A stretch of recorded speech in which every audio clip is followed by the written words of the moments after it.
The case study Introducing Scrum at P2P generally talks about the application of Scrum to run a project at Point2Point, a freight company. The major problem here is projects at P2P seem to meet the requirements but are usually late. As a result, the company decided to change the traditional waterfall framework into Scrum framework to enhance effectiveness. After delivering the idea of Scrum to team members who were responsible for the Bigfoot project, the team started to apply this new method. At first, team members find it a little confusing due to many new concepts and definitions, but the process seems to be smooth in the start. However, in the next few weeks, some changes, communication gaps, and inefficiency in sprint planning appear, cause delays, and represented ineffectiveness or inappropriate approach in applying the Scrum framework. So how was the Scrum going when applied in the Bigfoot project? In the first sprint, everything went smoothly as everyone followed the Scrum guidelines, despite the struggle in understanding the self-organizing team. They all came up with what they needed to do and felt energized. The team gained significant improvement, some weakness and modification mentioned in daily stand-up to improve, and they believed that the next sprint would be more effective. But the next sprint did not meet expectations as something went out of the guideline. The Scrum Master overstepped his roles and some changes entered the sprint. This led to some misunderstanding, delay, and reduced productivity. There are some problems that Bigfoot projects are facing with. First of all, team members seem to lack self-organization and solve problems independently. Secondly, due to members finding difficulty in solving problems, Prem, the Scrum Master, directed them, along with the midway intervention of Isaac, the product manager, shows that responsibility of different roles are poorly defined, making them overstep their roles. This also tells that the project did not follow the guideline of Scrum completely. Overall, these problems could be resulted from the lack of knowledge and experience about Agile and Scrum.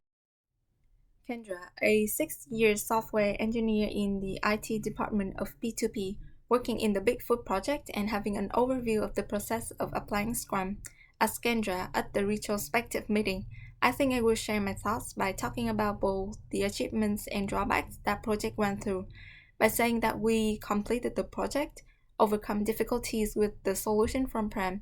However, we were late from the predetermined end date, and the result was not completely successful. The unexpected change somehow disrupted the workflow and reduced the efficiency of this project. So we must improve documentation to ensure transparency and clear expectation. Also, emphasize the importance of keeping sprint commitment. The statement of Kendra is also some solution for the team's current problem. Besides, they might consider redefining specific roles and responsibilities. Back to the case study, for example, if the team is in difficulty and the master comes up with a solution, he can mention it in daily Scrum as an advice or discussion instead of an instruction in order to avoid overstepping his role. It is also vital to emphasize on the priorities on the sprint backlog and clarify expectations, which means there will be no disruption during sprint like what Isaac did in the second sprint.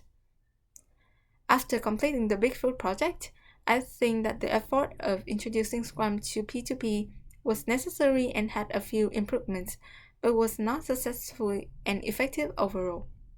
In the situation of frequent delays in many projects, the adaptation of Scrum in P2P is necessary and appropriate to adjust the problem.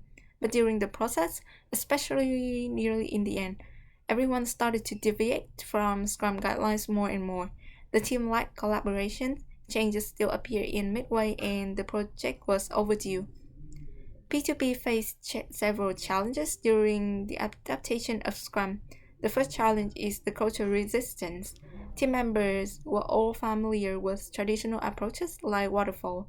Learning and applying a new approach would be difficult for them, especially when they have to learn how to self-organize. The second challenge is inconsistent priorities. The changes that brought by Isaac is the cost of project extension. If the project follows Scrum guidelines, team members, Scrum Master, and Product Manager must comply with it.